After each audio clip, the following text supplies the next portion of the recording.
আসসালামু আলাইকুম। আজকে আরও একটি নতুন ব্লগ ভিডিও নিয়ে আপনাদের সামনে চলে এলাম। তো আজকের ভিডিওটি হচ্ছে ডালপুরি রেসিপি।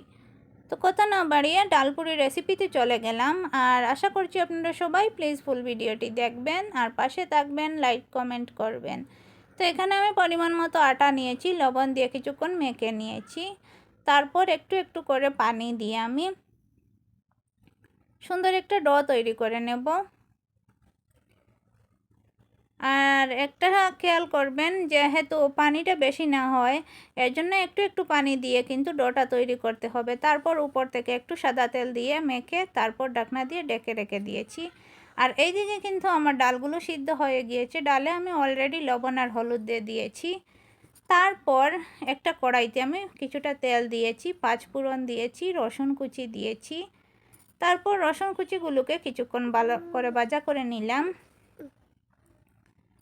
তারপর দিয়ে দেব এখানে আমি বেশ কিছুটা পেঁয়াজ কুচি দিয়ে আরও কিছুক্ষণ সুন্দর করে ভালো করে ভাজা করে নেব। তারপর দিয়ে দেব এখানে আমার রেডি করে রাখা ডালগুলোকে। তো ডালগুলো দিয়ে আমি আরও কিছুক্ষণ নাড়াচাড়া করে নেব তেলের সাথে একটু উল্টে পাল্টে। আর যতটুকু পানি, সামান্য সামান্য একটু পানি আছে, সেগুলোকে শুকিয়ে নেব ভালো করে নাড়াচাড়া করে। তারপর এই তো নামিয়ে নিচ্ছি। নামিয়ে নিয়ে এইদিকে দেখি আমার এই আটার ডোর অবস্থা কি, একদম সফট হয়ে গিয়েছে আটার ডোটা। এখন আমি আটার ডোটাকে দুই ভাগে ভাগ করে নেব। তো দুই ভাগে ভাগ করে নিয়েছি। এখন একটা আটাকে এখন আমি সুন্দর করে আরও কিছুক্ষণ ভালো করে মুথে তারপর একটা চাকুর সাহায্যে কেটে নেব। কেটে নিয়ে এখন আমি একটা হাত দিয়ে একদম ইয়োর মতো করে নিয়েছি, আপনারা এই তো দেখতেই পারছেন। তারপর একটা বাটির মতো তারপর দিয়ে দিয়েছি এখানে আমি কিছু 2 চামচের মতো ডাল দিয়ে এখন আমি চারো সাইড আটা দিয়ে কিন্তু মুখটা বন্ধ করে নেব। তারপর সামান্য একটু তেল দিয়ে, আমি কিন্তু এখানে সাদা তেল ব্যবহার করেছি, তেল দিয়ে এখন আমি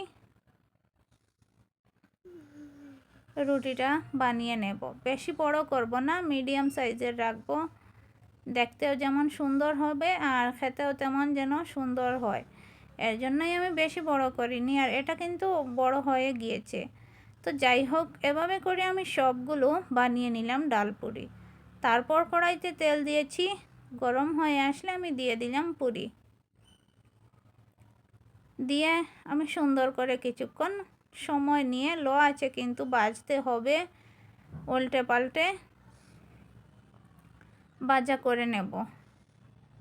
এই তো দেখতে পাচ্ছেন আমি অনেকক্ষণ সময় নিয়ে কিন্তু এই রুটিগুলোকে ভেজে নিচ্ছি। রুটি বলছি, সরি, পুরি। তারপর এই তো দেখে নিন আমার পুরিগুলো কিন্তু অসাধারণ হয়েছে। আমি একটাকে কিন্তু ভেঙে দেখিয়ে দেই। আর গরম গরম খেতে কিন্তু অসাধারণ মজাদার হয় এরকম ডালপুরি। তো আজকের মতো এখানেই বিদায়।